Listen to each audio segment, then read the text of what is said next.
Buzzwords have a tendency to come and go, but the concept of marketing to hyperlocal areas has been around since recorded history and is certainly here to stay.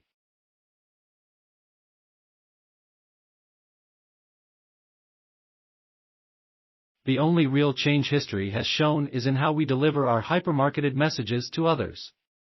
The oldest form of marketing, hyperlocal marketing, may be a new buzzword, but it is probably one of the oldest methods of marketing in existence. In the days before the internet, television, radio, and even print, merchants had no choice but to rely on hyperlocal markets to survive. The only thing that has changed over time is the technology available to analyze and market to micro areas. Definition of hyperlocal marketing: hyperlocal describes a particular area in very close proximity to your home or place of business.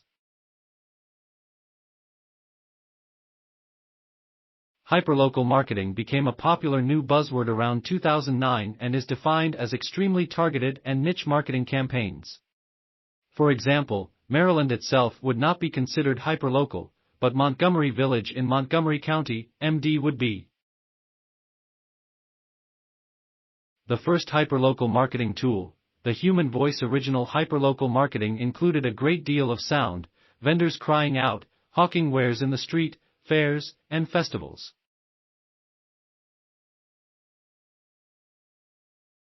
Word-of-mouth advertising remains an essential, and often underrated, marketing tool. It doesn't get more hyperlocal than neighbors chatting over the fence sharing information about local businesses.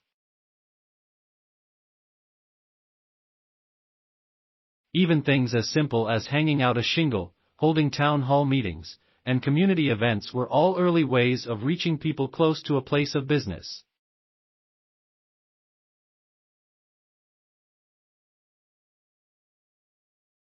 The role of printed materials: people can only shout so loud and so long, and the desire to be heard has certainly played a part in the quest for new ways of printing mass materials.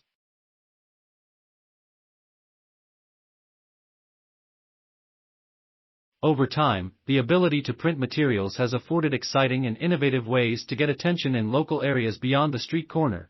Billboards replaced town flyers, and newspapers, magazines, and books became more widely available. The voice of the town criers was replaced with a new voice of writers and journalists. The easier and more affordable it became to print materials, the more businesses began creating flyers, posters, pamphlets, and business cards.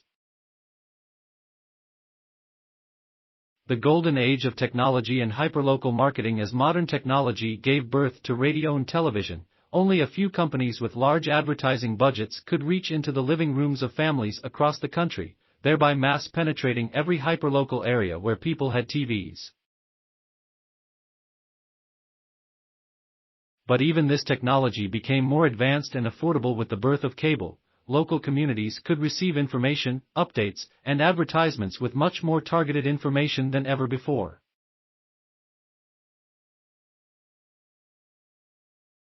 Businesses who could never afford, or need, to advertise to a nationwide market suddenly could advertise on cable spots, sponsor a local show, or even run their full-length talk on cable networks. In the early 1970s, when Reston Cable TV was one of the first communities to have their own hyperlocal cable company, ads and announcements were placed on cards similar to index cards and inserted into a rotating device that looked like a large rotating Rolodex wheel. As the cards rotated on a timer, a camera focused on them and the ad images transformed magically into one of the first examples of hyperlocal marketing in Northern Virginia living rooms. For early cable subscribers who manually had to get up and switch from A to B cable, long before remotes were even available, these low-tech cable ads were still quite impressive. From the mid-1970s through the mid-1990s, the Reston Cable Network was owned by Warner Cable. In early 1996, Jones Communications bought the Reston Cable System, and then in 1999, Comcast purchased Jones Communications. By the year 2000, the old dual cable system was converted to a single cable system delivering analog channels, digital services, and high-speed internet connections. Today, we have satellite, social networks, mobile devices to reach out to local markets. The bottom line, since people first began exchanging ideas, goods, and services, they have been using some form of hyperlocal marketing. Hyperlocal marketing will be around long after the term hyperlocal itself becomes old news. History has already proven that.